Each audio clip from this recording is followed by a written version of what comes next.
Dans votre 13h à présent, votre santé ou quand la réalité virtuelle peut aider à combattre ses peurs. 6 millions de Français souffrent de phobie ou d'addiction et les traitements classiques se révèlent longs et parfois inefficaces. Alors voici la réalité virtuelle pour se confronter à ces angoisses et pour les dépasser. En France, 3 hôpitaux seulement l'expérimentent, dont la Conception à Marseille. Voyez le reportage de Caroline Sins et Marie Cazot juste après.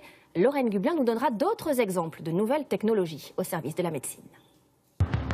Dominer le vide, avoir peur, se confronter à ses pires cauchemars pour guérir de ses phobies, éprouver le vertige, oser prendre un ascenseur, approcher des araignées, se retrouver dans la foule, prendre l'avion, autant de situations qui peuvent être source d'angoisse.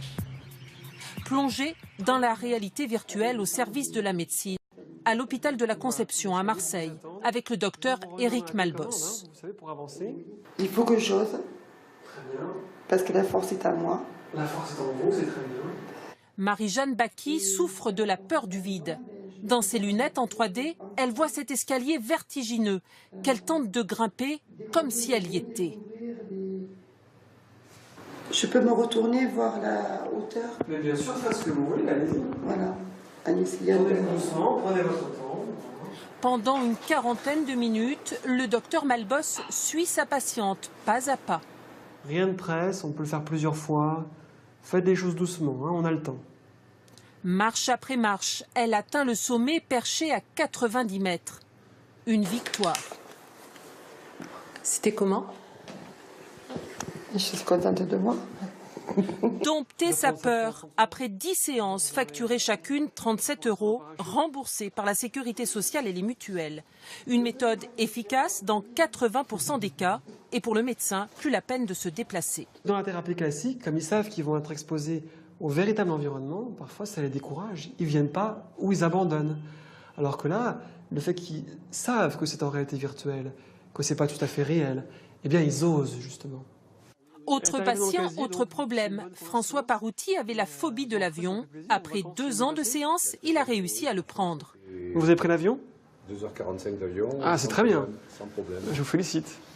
Allez, Son angoisse l'empêche aussi de prendre le métro sans paniquer. Peur de la foule, d'être enfermé. Alors, je vous écoute. Qu'est-ce que vous pouvez faire donc quand vous êtes anxieux ? Bon, mais c'est... La première chose à faire. Se relaxer. Alors, on fait ensemble. On se relaxe. On pratique la relaxation. Vous inspirez et vous gonflez le ventre. Et vous expirez tout doucement, sans forcer.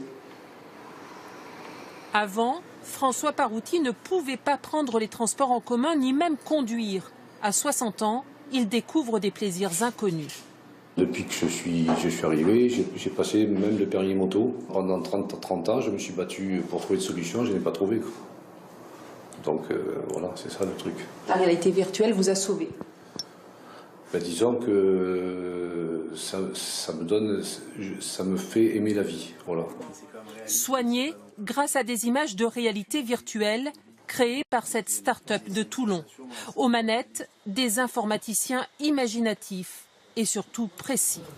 Voilà, il faut vraiment qu'il y ait cette sensation de vertige. Comme ça, au 15e étage, on aura vraiment une sensation de hauteur qui sera forte. Ouais. Nous, on a vraiment à charge tout ce qui est la partie technique. C'est nous qui réalisons tout ce qui est les éléments graphiques, les immeubles, etc. Mais on s'appuie sur les protocoles de médecins qui nous disent dans le cahier des charges, il faut un immeuble de telle hauteur avec une passerelle d'1,50 m de largeur sur 30. Tout est protocolarisé. Pour l'instant, seuls les professionnels de santé peuvent bénéficier de ces logiciels qui peuvent soigner les phobies, mais aussi les addictions au tabac ou à l'alcool.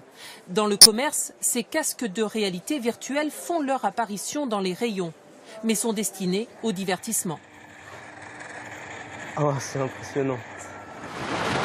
Après les loisirs, bientôt des programmes qui pourront nous aider à calmer nos angoisses à domicile.